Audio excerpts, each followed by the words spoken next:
Aí iniciou? Beleza. Tranquilo. Vai começar. Ok. Ok, então vamos lá. Boa tarde a todos, né? Vamos para a segunda apresentação, né? Hoje nós vamos discutir sobre as escolas multisseriadas. Eu sou Elane, sou de Minas, né? Mas atualmente estou mais em São Paulo do que em Minas. Cursei a turma de Pedagogia da Terra na UFSCar, né? Orientando aí da professora Gisele Modé, né? No TCC. Esse trabalho que hoje eu vou apresentar, ele tem a contribuição da professora doutora Maria Yolanda Monteiro, né, resultado da pesquisa de dissertação de mestrado. O trabalho, né, a ser apresentado, ele tem como tema Educação no Meio Rural, a prática das professoras alfabetizadoras nas classes multisseriadas no município de Indaiabira, em Minas Gerais. Deixa eu só trocar o slide aqui. Como eu disse, é resultado da dissertação concluída em 2021 aí na UFSCar. A temática da pesquisa, ela buscou analisar a prática pedagógica nas salas multisseriadas no meio rural desse município, né, que é o município onde que a minha família mora.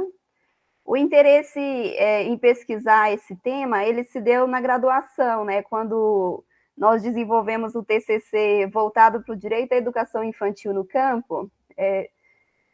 Nos deparamos aí com a realidade de uma comunidade que atendia aí uma escola multisseriada, né, com alunos da educação infantil e alunos da educação fundamental, sobre a regência de um mesmo professor. E aí, a partir daí, foi quando despertou o interesse em poder aprofundar os estudos em relação às escolas multisseriadas. E foi o que eu fiz no mestrado. Dessa forma, né, nós buscamos estudar a organização escolar em salas multisseriadas, salas que, no geral, agrupam crianças em diferentes faixas de idades, né, e níveis cognitivos sobre a mediação de um só professor, como garantia de acesso à educação escolar em regiões de baixa densidade populacional, como é o caso aí do município de Indaiabira. O recorte para salas multisseriadas, ela se dá principalmente, né, devido ao fato de o estudo dessa modalidade de ensino multisseriada, ela não se encontrar presente principalmente em disciplinas dos cursos de formação de professores, né, os cursos de formação inicial, além de ser desconhecido aí por muitos, né. E aí, a autora Ferri, né, ela salienta que as classes multisseriadas, elas são concebidas como estranha para alguns e são a única possibilidade de escolarização nos primeiros anos de vida escolar para outras pessoas, né. Além disso, a multisseriação, ela é parte da realidade de vida da pesquisadora, né, ou seja, foi parte da realidade da minha vida, né, porque nos anos iniciais eu cheguei a ter acesso, né, à educação na sala multisseriada. Apesar da escola multisseriada, né, ser desconhecida por muitas pessoas, inclusive aí pelos educadores, né, ela é uma realidade comum principalmente nas regiões norte e nordeste, né, e em Minas Gerais essa concentração ela se dá principalmente nas regiões norte e no Vale do Jequitinhonha, né. Além disso, as escolas multisseriadas, elas são reguladas, né, na lei, no artigo 23 da Lei das Diretrizes e Bases da Educação Nacional. Deixa eu passar para o outro aqui.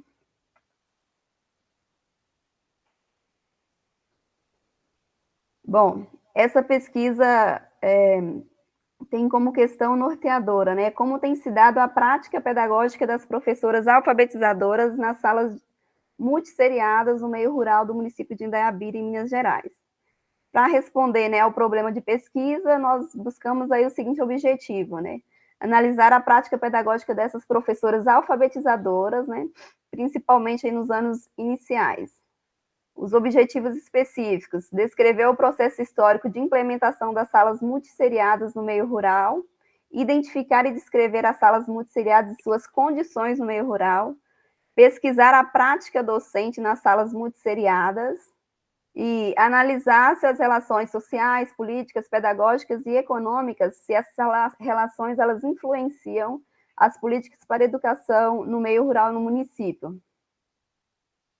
Já adiantamos, né, que os estudos realizados, eles denominaram ao mesmo tempo, presença e ausência da oferta da educação escolar em salas multisseriadas. A intenção é demonstrar que a oferta da educação escolar multisseriada no meio rural, ela é realidade no mundo inteiro, né, inclusive no Brasil, apesar de todos esses desconhecimentos que a gente já pontuou.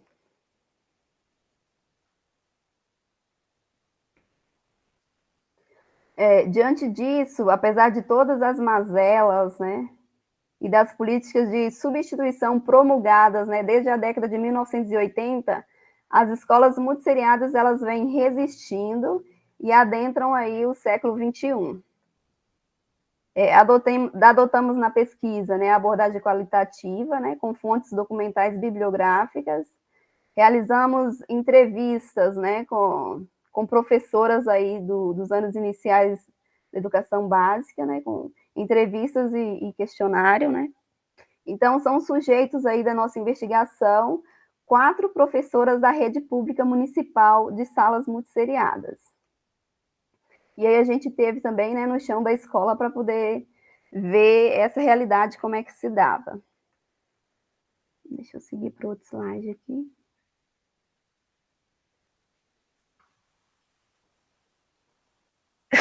Com relação ao município de Indaiabira, só para situar mesmo, é um município que está localizado na região norte de Minas, né? Um município que está a 525 quilômetros da capital mineira em linha reta. Vamos focar isso, né, Luiz? Hoje de manhã a gente conversava sobre isso, em linha reta. Com as curvas, está nessa média aí de 700, 800 quilômetros, né? É uma região pequena, como eu disse, né, que tem em média 7.400 habitantes. A maioria desses habitantes, eles vivem aí na área rural. Então, a gente analisou aí 4 escolas, né, multisseriadas. Chamamos essas escolas aí de escola A, escola B, escola C, ao longo da pesquisa, para depois alguém que for ler, né? E só vale destacar que no município de Indaiabira, por ser um município tão pequeno, não é um município que tem fábricas, né? Então, existe uma briga ferrenha, né? Com relação aos empregos públicos, né? E aí vocês já podem imaginar aí como é que se dá essas questões, né, políticas para emprego, os próprios votos que a gente pode dizer, né, a compra de votos, né? Isso é bem forte no sentido de garantir um emprego na prefeitura, né? Essa disputa. Cabe ressaltarmos, né, a dificuldade encontrada aí durante a realização da pesquisa, né, quanto à escassez de dados, né, e documentos. Foi muito difícil encontrar dados registrados, né, para a gente poder trazer para a pesquisa. Então, houve momentos que a gente teve que conversar mesmo com as pessoas, além das professoras, sair perguntando, né, outras pessoas para poder conseguir desenvolver aí a pesquisa. Nos estruturamos, então, né, a pesquisa aí em quatro sessões. A primeira sessão, né, nós trouxemos aí o percurso histórico escolar no Brasil e em Minas Gerais, né, com foco aí no surgimento das escolas multisseriadas, as escolas isoladas, criação dos grupos escolares. A segunda sessão, nós trouxemos o histórico que perpassa pela educação rural, o surgimento do movimento por uma educação do campo, né, o MST. Na terceira sessão, nós abordamos as salas multisseriadas de um modo geral, as características e os desafios, né, o perfil dos professores que nós entrevistamos, a caracterização das escolas. Já a quarta sessão, né, foram apresentados aí dados coletados a partir da entrevista com as professoras, né, também discutimos um pouquinho sobre a questão da alfabetização e do letramento. Deixa eu mudar aqui. Bom, só trazer de forma rápida, assim, no capítulo 1, que nós discutimos sobre o contexto histórico das escolas multisseriadas, essa sessão, ela trata de compreender aí um pouco do processo histórico da educação escolar rural brasileira, o discurso, né, de que as salas multisseriadas, elas se caracterizam como uma educação atrasada, de segunda categoria, vinculada ao passado, aos tempos do Império, né? Sabemos que as condições educacionais atuais, elas são fruto do processo histórico e das determinações sócio-históricas, né?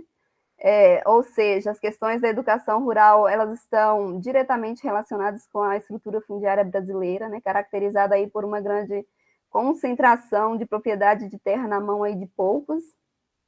E aí, nesse capítulo, nos baseamos também, né, na sistematização realizada aí por Saviani na obra História das Ideias Pedagógicas no Brasil. Nessa obra, o Saviani, ele apresenta, né, a educação realizada nas comunidades indígenas no período da colonização, e a partir disso nós buscamos aí aprofundar nas discussões. E vimos que com o processo de colonização no Brasil e exploração das terras, né, a educação brasileira ela inicia com a chegada da Companhia de Jesus, cuja missão aí era catequizar os povos indígenas, né, de acordo com a fé cristã, a fim de propagar e difundir os valores e princípios cristãos. Nesse contexto, é possível observar, né, que os períodos, seja de colonização, imperial ou republicano, carregam aí as marcas do elitismo e exclusão, né, transformando a educação em educação de classes. De um lado a elite e de outro aí as populações de menor poder aquisitivo. Né?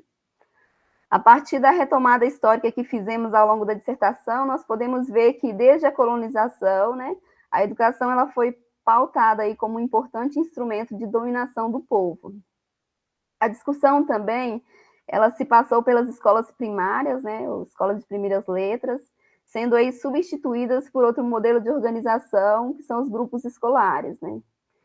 E aí, nesse sentido, Cardoso afirma que é a partir da série, né, que se originou com a criação dos grupos escolares, que se tem a multissérie.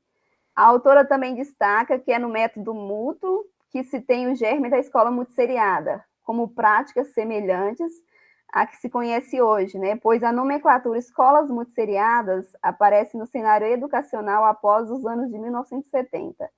Antes, as escolas que mantinham na mesma sala várias séries, né, sob a regência de um só professor, elas eram denominadas de escolas isoladas.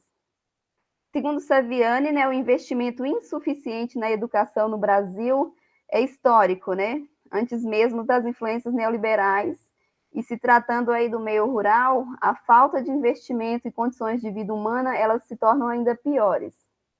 Para tanto, né, é necessário que entendamos que o acesso à educação sempre foi restrito a diferentes grupos sociais, né? Ou seja, sempre foi voltado para aqueles que possuíam aí condições materiais para frequentarem, né, as poucas escolas que existiam naquele período.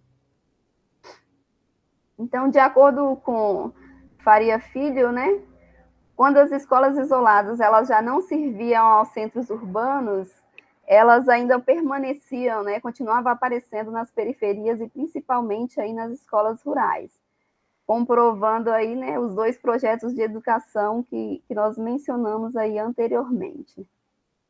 Além das questões políticas, né, havia também a questão orçamentária, né? Os governos alegavam que a educação no meio rural gerava altos custos. Também a influência política e financeira dos coronéis, né? Pois geralmente as escolas isoladas eram instaladas em locais cedidos pelos coronéis no interior das fazendas, né? Assim, eles acabavam ganhando autoridade em relação à educação que ali se realizava, tornando assim um obstáculo para o avanço da educação no campo. Além disso, a escola também funcionava como garantia de votos, né, dos diversos sujeitos eleitos que residiam ali próximos às escolas. Com base nessas discussões que nós levantamos, né, nós inferimos que organizar o ensino rural constitui em uma estratégia política, né, intensificando assim o capitalismo, né.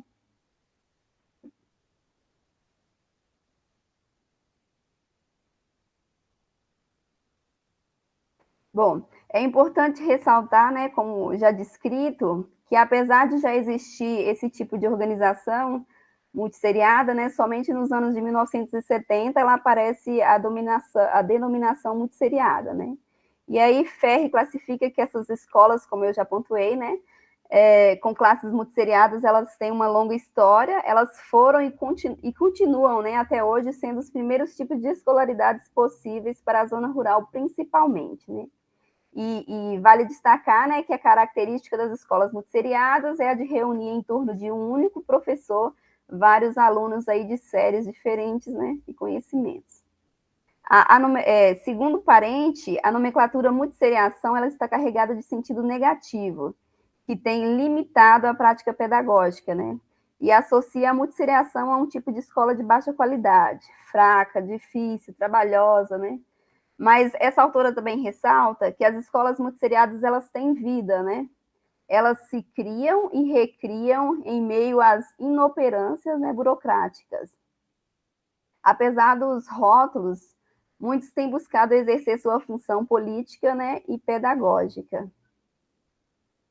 Para Cardoso e Giacomelli, a permanência dessas escolas multisseriadas ou o desaparecimento das mesmas, né, depende da sua função social, se necessária ou já desnecessária em determinado momento da sociedade. E aí, sobre esse contexto, infere-se que a existência de tal forma de organização está estritamente vinculada aos projetos de desenvolvimento econômico adotado no Brasil e sua política agrícola. Para Ferri, né, as salas multisseriadas têm se mantido pelo fato de viabilizar a escolarização para comunidades de difícil acesso. A autora afirma ainda que essas escolas elas são geralmente a única alternativa dos filhos, né, da maioria da classe trabalhadora ter acesso ao conhecimento científico, né? Essas escolas elas representam muitas vezes a única forma também do Estado estar presente ali no campo, né? E às vezes não tem hospital, não tem outros meios, né? E a escola é o principal meio ali que representa o Estado naquela área, né? Então, vale ressaltar, né, que diante disso, diversas são as posições tomadas aí por diferentes estudiosos, né, com relação às escolas multisseriadas. Há aqueles que enxergam as classes multisseriadas como um problema, também como deficitária, né, e já existe outros que fazem o debate, né, e que enxergam essas classes multisseriadas como um potencial de desenvolvimento, né, como é o caso aí do Regis Salomão, né, que a gente vai trazer aqui a seguir. Então, vamos mudar o slide. Diante de todas as dificuldades enfrentadas pelas escolas multisseriadas, o Regi, né, ele afirma que para a melhoria da qualidade da educação das escolas do campo, será necessário o enfrentamento das dificuldades que envolvem as condições de existência dessas escolas, por meio de ações, né, que envolvem a articulação entre questões estruturais e de concepção, entre questões de políticas educacionais, de organização do ensino e de formação dos profissionais que atuam nessas escolas, né? E aí ele enfatiza essa questão da formação. Ele relata ainda, né, que a partir dos estudos desenvolvidos, foi possível identificar pistas que ajudaram a referenciar propostas de intervenção, né, nesse quadro aí dramático das escolas multisseriadas, né, dramático e desafiador. O eixo central dessas pistas apontam a transgressão do modelo seriado, né, do ensino rural, do ensino urbano de ensino, do modelo seriado urbano de ensino, né, que é o que ele fala, que não dá para trabalhar da mesma forma como se fosse trabalhando numa escola seriada, né. O Regi, ele acredita, né, que para uma mudança dessa natureza se materializar e apresentar os resultados significativos, deve-se constituir com muito diálogo e reflexão, sendo que um dos passos importantes na transgressão do paradigma seriado urbano de ensino se efetiva com a participação coletiva de todos os segmentos escolares na construção do projeto pedagógico, do currículo e na definição de estratégias metodológicas e avaliativas a serem efetivadas na escola.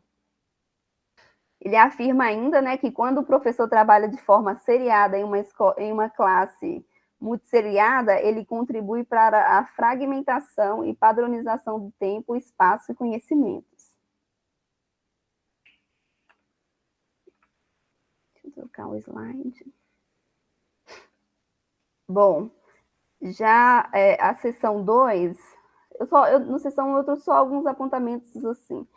Na seção 2, nós discutimos mais a questão da história, né? Trouxemos a questão da educação no campo, né? Todo o percurso histórico.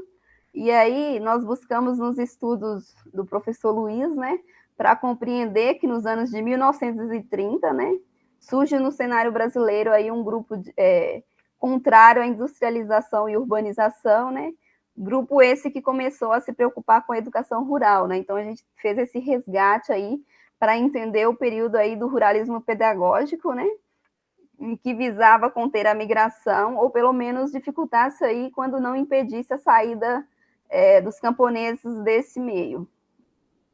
Destacamos que uma das maiores preocupações dos ruralistas, né, ela girava em torno do professor, que ao lidar diretamente aí com o aluno, né, ele deveria contribuir para a valorização do campo e, consequentemente, né, a fixação do homem nele. Dessa maneira, o termo educação rural, né, trata mais especificamente de uma educação repassada ao povo do campo, concebida aí por ruralistas que se preocupavam em ofertar a educação sem se preocupar aí com a qualidade da mesma. Também no capítulo 2, nós trouxemos algumas leis, né, que abordam a educação do homem do campo, né, nós destacamos desde a questão da Constituição Federal, a Lei de Diretrizes e Bases da Educação Nacional, que defende o reconhecimento da diversidade e a particularidade do campo a partir da concepção de uma educação para todos, né? E dentre outras. A gente fez esse apontamento de algumas leis. E aí, também a gente colocou, né, nesse sentido de que, claro, que não basta ter essas leis, né? Isso não significa que a educação, de fato, tenha melhorado, né? Tenha tido grandes avanços, né? Trouxemos também, né, que com toda essa luta, né, foi o que estimulou, né, os movimentos sociais a agirem em busca de mecanismos, né, que proporcionassem melhores condições de formação e de vida para os sujeitos do campo. Foi quando a gente entrou na discussão, trazendo mais a questão histórica do MST, né, de que nos anos 1980, né, surge a organização do movimento de massa, né, que é o MST, visando aí uma reforma agrária baseada nos princípios da igualdade e do socialismo, né? E destacamos aí, né, que o MST surgiu das lutas concretas pela conquista da terra que aconteceram aí na região sul do Brasil. O MST, ele surge, então, né, em uma conjuntura difícil, né, de violação de direitos do homem do campo, o que motivou aí a luta, né, e a organização pela reforma agrária, né? E aí, nesse contexto, em meio à luta pela terra, surge a problemática da educação, né? Com um discurso que clama por uma educação diferenciada para o campo. Uma educação que se intensificasse com as necessidades dos trabalhadores e fosse ofertada no próprio local onde vive, né? Então, passamos aí ao longo da pesquisa por essas discussões também. Apresentamos também, né? Falamos um pouco do nascimento do movimento por uma educação do campo, fizemos aquele percurso que acho que todos aqui já conhecem, né, dos encontros nacional, né, do MST, do Enera, dessas atividades, né, os principais encontros que envolvem a educação também no movimento. Neste intuito, né, os movimentos sociais, eles lutam em defesa da educação pública, porque a veem como um dos meios de acesso ao saber indispensável para a compreensão da sociedade capitalista. Dessa maneira, a educação ela faz parte de um projeto de reforma agrária com maior amplitude, que não se restringe apenas ao acesso à terra, mas se preocupa com as condições de vida dos trabalhadores assentados e acampados. Assim, a educação ganha espaço e relevância social. Vou passar para o outro slide aqui. Não mudou, né?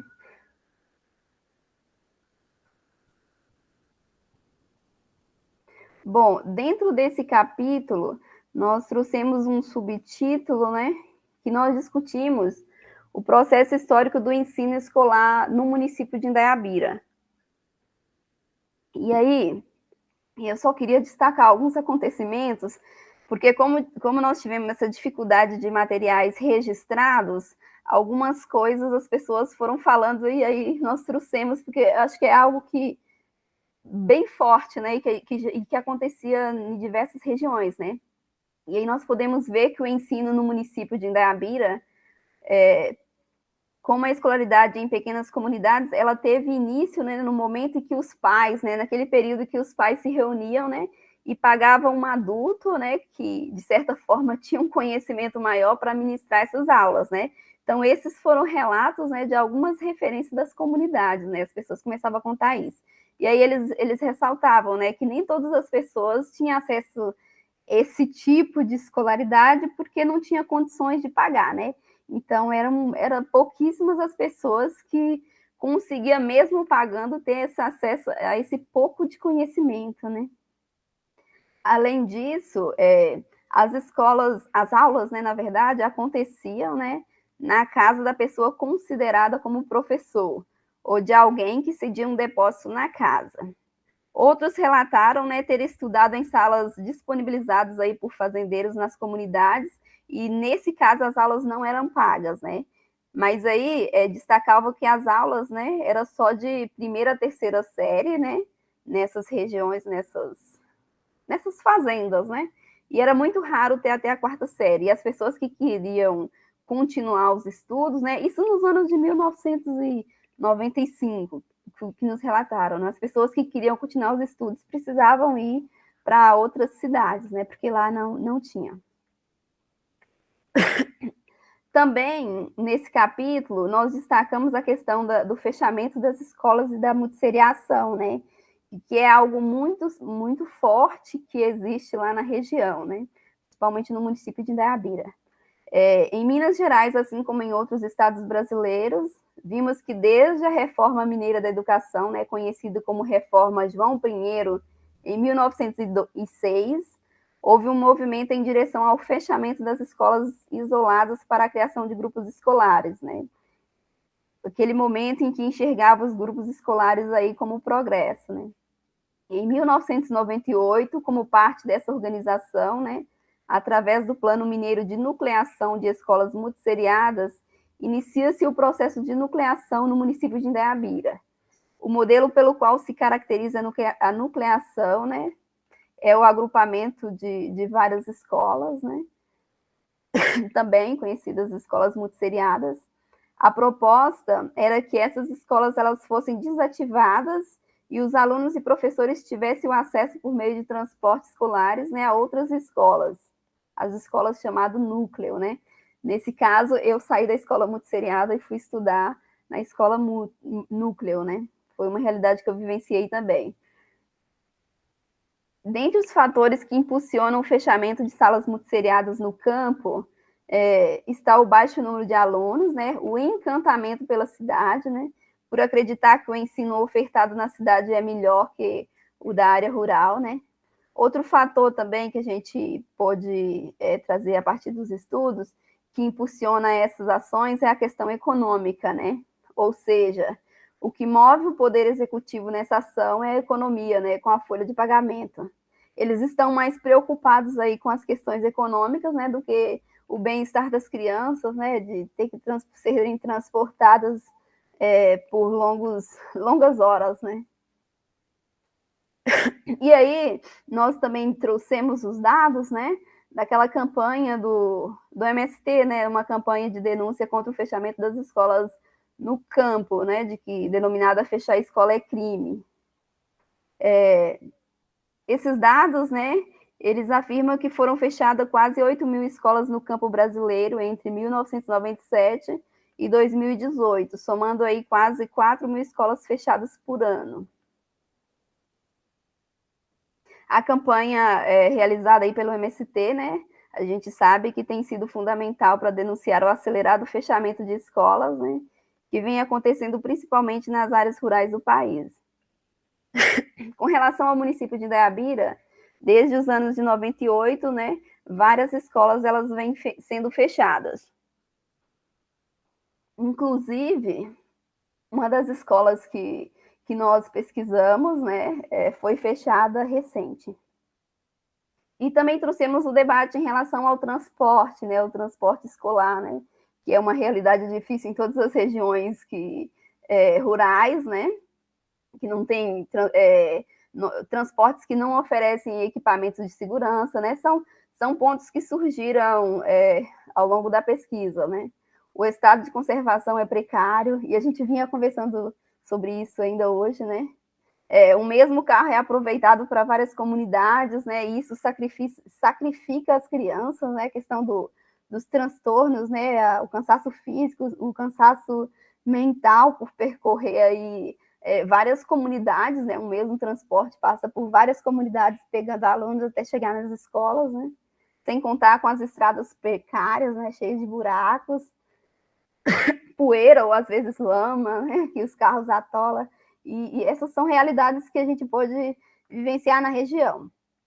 E aí, em relação a isso, as autoras Aya e Janata, né, elas afirmam que o processo de fechamento das escolas do campo, prioritariamente as multisseriadas, e a adoção do transporte escolar como forma de atendimento aos trabalhadores do campo, foi uma decorrência, né, do avanço das políticas neoliberais dos anos de 1990, levando a entender que o fechamento de escolas rurais, né, faz parte de um projeto hegemônico historicamente dominante no Brasil.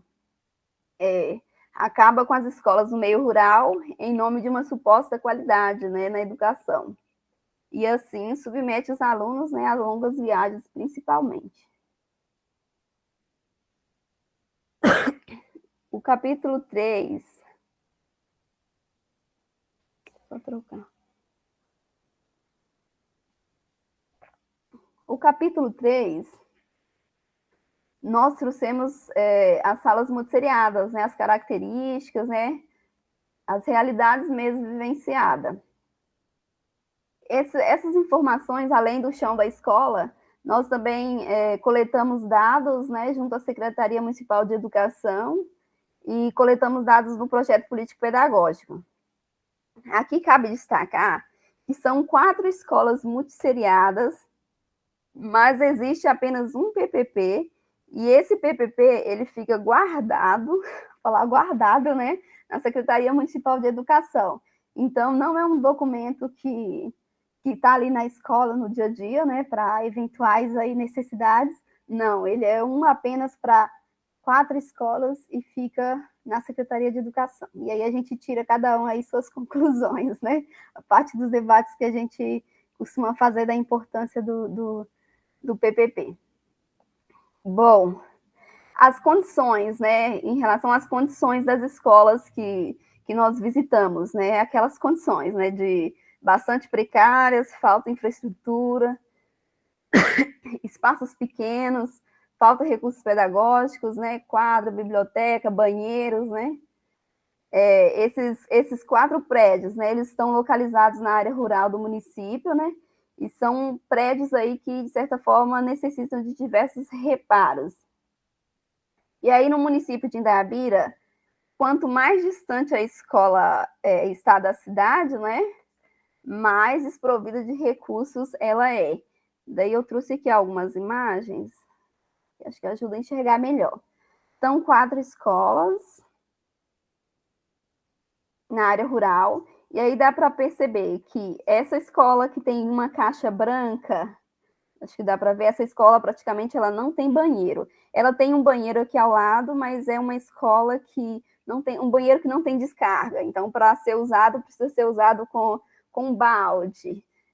A água, né? A água ela vem de um caminhão-pipa, depositado nessa caixa aqui, e aí é feito o uso. Aqui próximo também tem um rio, que às vezes é utilizado a água também do rio, para vir até aí. Aqui é a escola que eu disse que foi fechada, recente, né? São todas as escolas multisseriadas. Essa escola é a escola que está mais próxima essa branca aqui, acho que dá dando para identificar. Ela é a escola que está mais próxima do município, né, da cidade, né? Ela é residida em uma casa, né, adaptada para ser uma escola.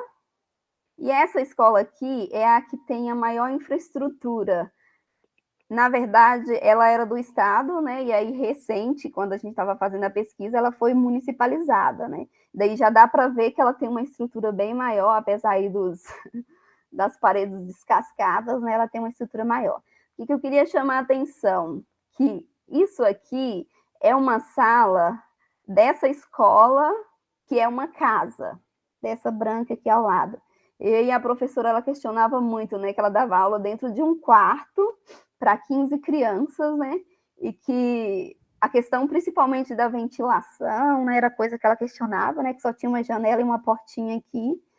Ela questionava a questão do espaço, que os alunos simplesmente chegavam, precisava ficar sentados, né, os alunos não podiam fazer muito barulho dentro da sala, porque era um espaço muito pequeno, né, então várias dificuldades a professora trouxe, principalmente nessa escola, né.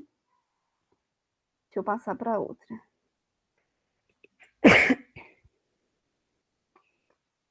Aqui já é o local, né? Coloquei o local destinado aos poucos livros que existem nas escolas, né? É uma realidade, são das 4 escolas diferentes, né? Aqui os materiais ficam em cima das cadeiras, né? Aqui, se a gente observar, tem aquele armáriozinho de parede, né? Cantinho da leitura, fica os livros da sala de aula. Essa outra escola que já tem uma prateleira, e essa daqui é daquela escola que eu disse que era do Estado. Essa biblioteca aqui, a gente nota que ela já tem mais espaço, né? Já tem mais espaço, de certa forma está mais organizadinha, né? E aí, eu só queria destacar que, claro, né, a gente sabe que essa questão das bibliotecas, né, é uma realidade bem difícil que, olhando a nível Brasil, né, são poucas as regiões, principalmente na área rural, que tem o acesso à biblioteca, mas aí a gente enfatiza também a questão de outras necessidades dessas escolas, né, como biblioteca, como quadra, né, como o próprio refeitório, né, para fazer as refeições, né, então são carências que a gente notou aí ao longo da pesquisa, né, e se falta biblioteca, aí nem bom falar internet, não tem internet nessas comunidades, né, nessas escolas principalmente, não tem internet, muito menos o acesso a computadores não tem nessas escolas. Vou passar para o outro slide aqui.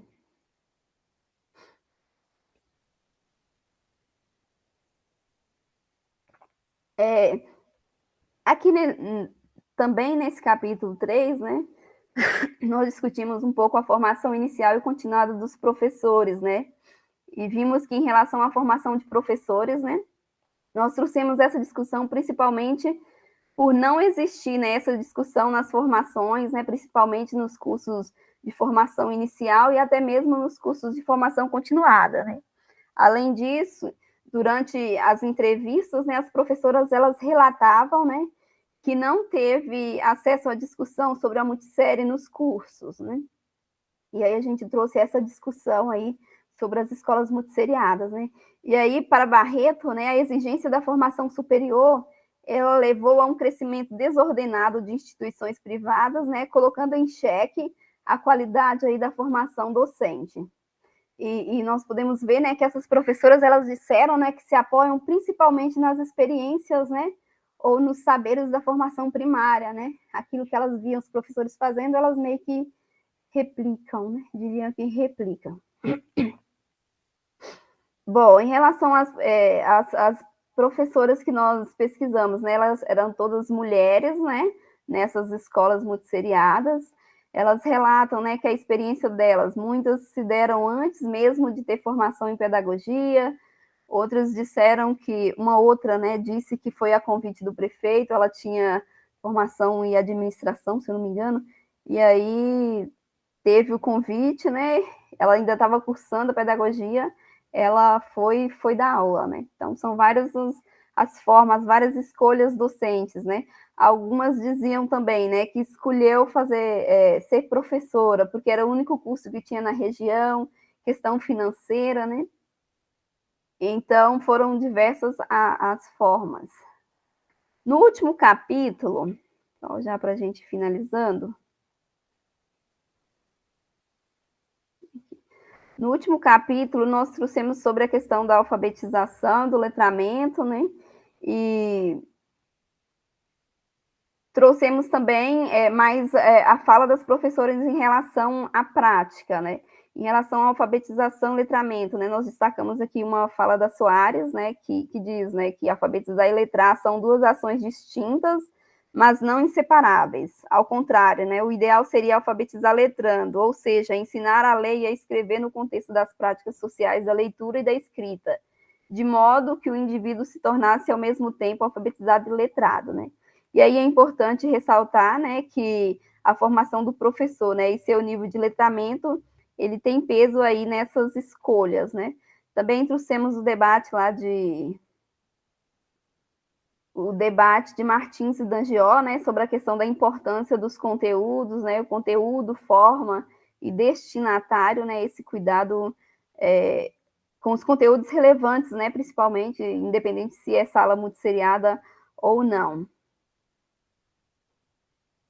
Bom, em relação, se tratando da prática, né, da prática pedagógica dessas professoras, né, elas relataram, né, que desenvolviam, né, aulas expositivas, né, usava um quadro para todas as séries naquela sala de aula, né, fazia muito uso de xerox, principalmente enquanto outros alunos terminavam a atividade, né, acabavam fazendo uso dos xerox, né, era mesmo que a mesma lógica, né, das escolas urbanas, né, das escolas seriadas, né, predominava aí a questão das fileiras, né,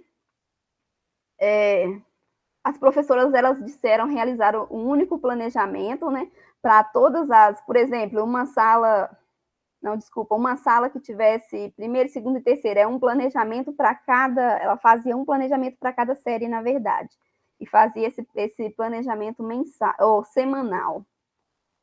E aí, Regi, né, ele destaca, né, que as angústias sentidas pelos professores, né, principalmente nesse sentido de ter que fazer um plano de aula para cada série, né? E aí nós perguntamos às professoras também como elas administravam o tempo, né? De 4 horas e 20 minutos numa sala multisseriada, né? Que é o mesmo tempo para uma sala seriada. E aí elas colocavam as dificuldades, né? Elas não conseguiam dividir esse tempo, né? Porque cada aluno tinha lá suas necessidades, né? E o tempo acabava sendo curto, né? Segundo elas, o tempo acabava sendo curto, o que para elas, né, acabava prejudicando, né, a aprendizagem dos alunos.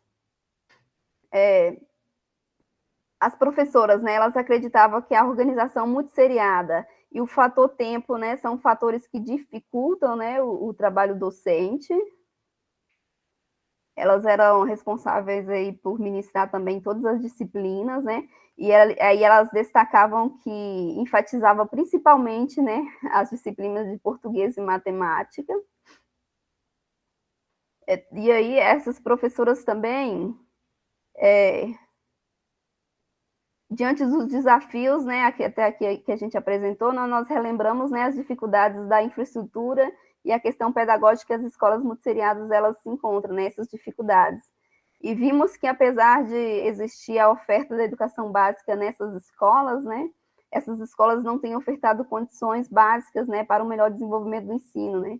E aí a gente destaca que essas condições básicas elas envolvem a água, o esgoto, né, energia elétrica, né, a questão da existência de banheiros sanitários, né, bibliotecas, né, quadra de esportes, coisa que na maioria das escolas não tem, né, na área rural.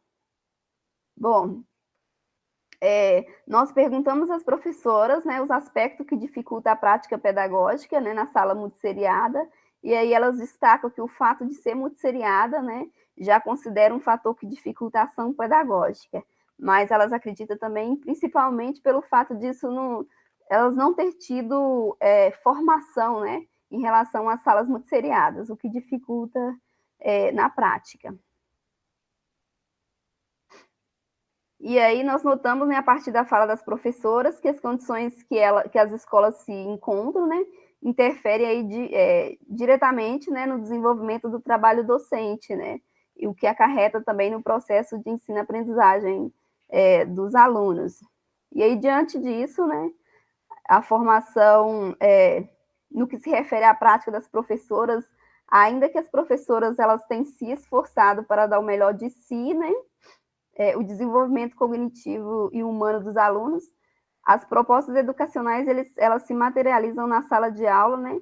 Tem um currículo aí, as professoras desconectado com a prática social dos alunos, né? Diante disso, a forma contínua, né, teórica, prática das professoras entrevistadas é, sem dúvida, aí um grande desafio a ser vencido, né, nesse sentido dessa debilidade, né, de formação voltado aí para as escolas multisseriadas, né. Pode-se dizer, né, que o trabalho docente na escola multisseriada, ele é dotado de possibilidades e limites para a prática pedagógica, assim como é intensificado e precarizado, né. Contudo, essas escolas ainda são o recurso, né, o único recurso existente nas regiões mais afastadas do campo brasileiro, como é o caso de Indaiabira. E nessa perspectiva, né, nós encerramos essas considerações com o desejo, né, de ter contribuído com os estudos acerca da multissérie e que este trabalho também, né, ele possa despertar novos olhares, né, sobre a prática docente nessas escolas multisseriadas. E aí eu convido, né, aqueles que tiverem interesse, né, em aprofundar na leitura, conhecer mais um pouco, né, que possa ir fazer a leitura por inteiro da dissertação. É isso. Muito obrigada. Desculpa aí pelo tempo que passou um pouquinho, né, mas são muitas informações que eu nem consegui trazer todas aqui. E é isso.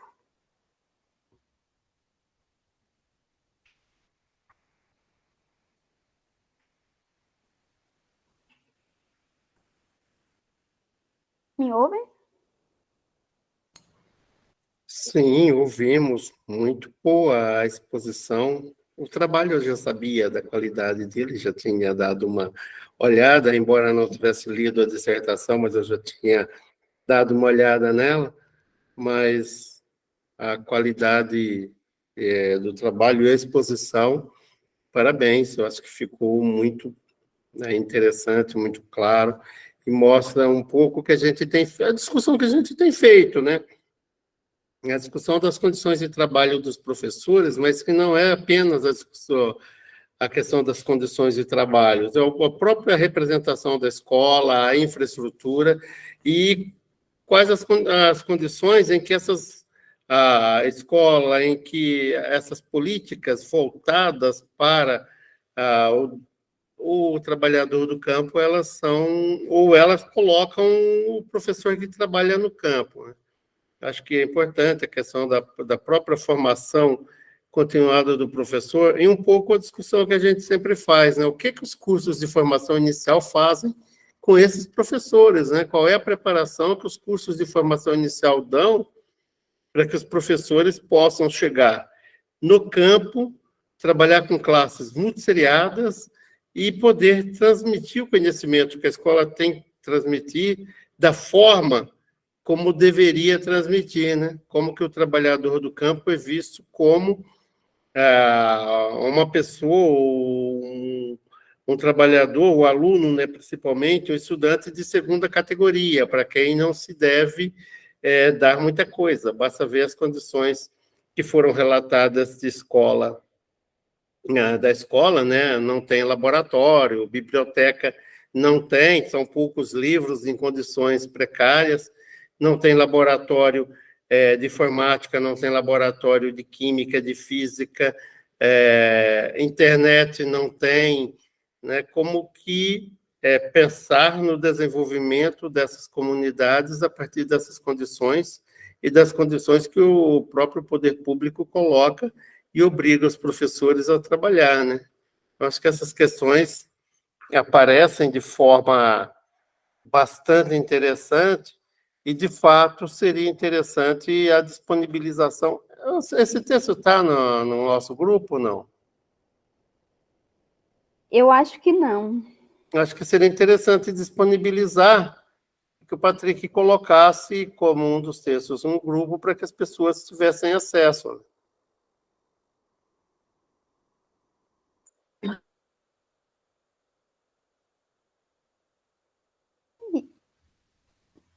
Tá bom, Patrick, eu mando. Eu só queria enfatizar, né, que chamar a atenção, né, que apesar de todas essas dificuldades que as professoras trazem, né, que a gente traz ao longo do trabalho, né, em nenhum momento a gente quis culpabilizar os professores pelo aprendizado dos alunos, né, porque a gente sabe, né, que existe toda essa questão dos aligeramentos dos cursos, né, toda essa questão do contexto histórico, né, que envolve essa situação de exclusão aí da classe trabalhadora, né, E que isso acaba influenciando aí, principalmente no processo de aprendizagem dos alunos, né? Porque a gente trouxe bastante, principalmente no capítulo 4, para quem fazer a leitura, né?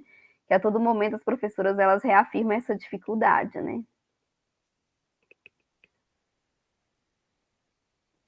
E é isso. Não sei se a gente já finaliza. Alguém mais gostaria de comentar?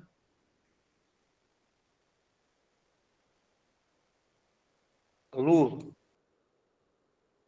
Eu lembrei do trabalho da Clivânia, que ela falou assim lá no Jalapão, né?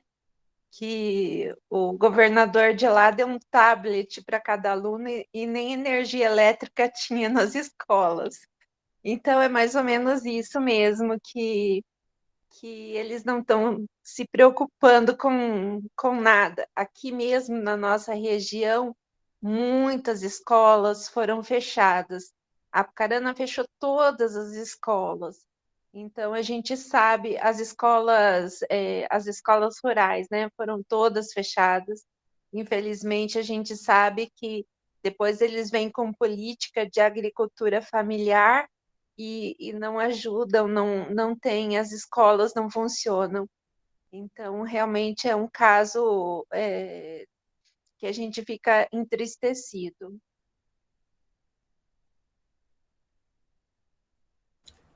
Parabéns, Elane, pelo trabalho. Ficou muito bom. Acho que podíamos parar a gravação, né? Sim, e ver quem é o próximo, né? É o Ansley ou é aquele rapaz